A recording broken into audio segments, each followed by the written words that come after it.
right, well, what's poll question for the final hour there, Seton O'Connor? Yeah, we could put up there if we pivot back to the Celtics a little bit. All yeah. right, all right. The problem with the Celtics is the players or the coach, Oh, boy. which it still feels unfair. Yes, because Joe Missoula shouldn't have been in this situation to begin with. Right. But he's in this situation, and now we start to question. I mean, I had a problem with not calling a timeout at the end of Game 4. I'm going to put this on the players. And Steve Buckley, who joins us now, he's a columnist for The Athletic, and he was at the game last night. And, Buck, you used a word that I used, lethargic. Like, I'm watching the Celtics, and I'm waiting for something. Is there something there with this team that they do get angry and they're going to come out differently in Philadelphia? Well, that's a big question. And I was shocked. I was stunned that we didn't see it last night. I would have thought that the manner in which they lost Game 4, Missoula not calling the timeout, Smart getting the shot off late, Jalen not being on the other side of the court for the three-pointer that essentially won the game. I thought they'd come in with this mission, and they were lethargic. There was no energy, and what really stunned me at the end during the post-game media access was Tatum, whose play I really enjoy. He's just a great player, saying, I guess it just wasn't our night.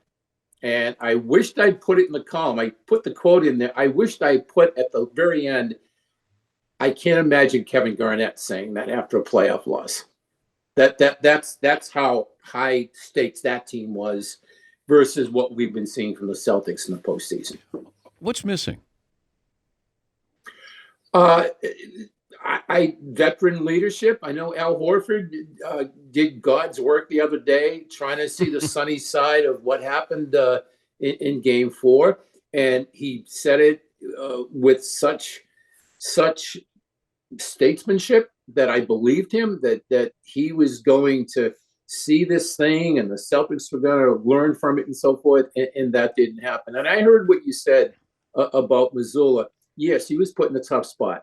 And yes, he's a young first-year coach trying to coach in the NBA. And we know how difficult that is, no matter who you are or what your resume is. But this, I do agree with you, still comes down to the players. If they are going to be stars, or as we say in Boston, stars, they really have to deliver, and they have not done so. What's the fallout if they bow out?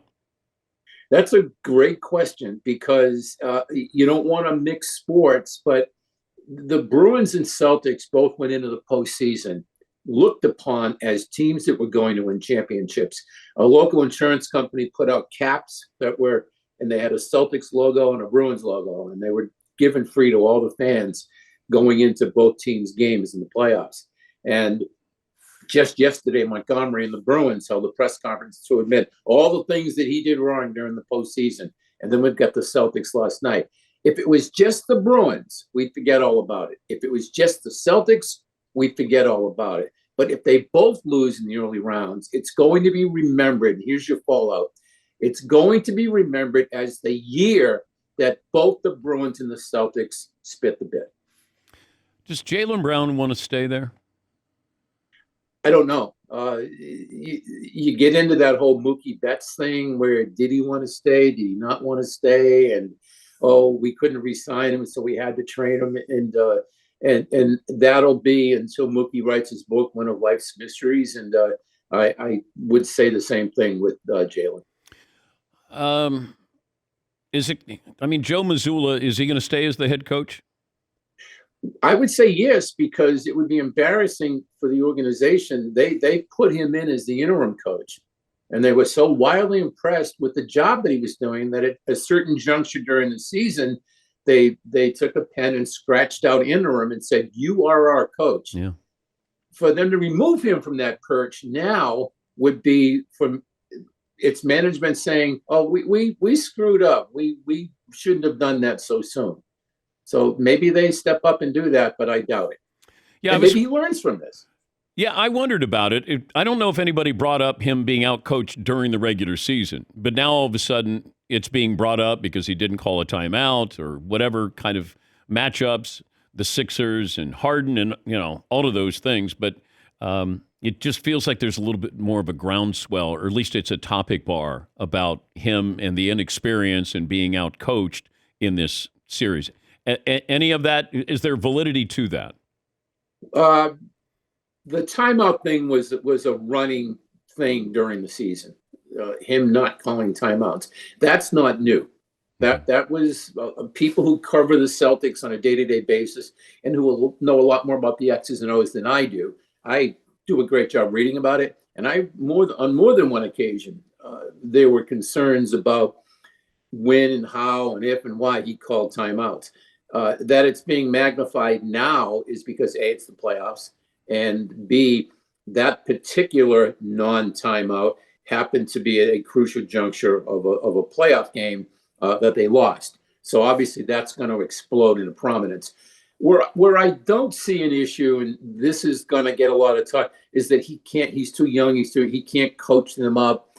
They're going to tune him out because this is the NBA and it's only 5 guys on the court. And if you've got 5 stars, they're not going to listen to this kid from Rhode Island.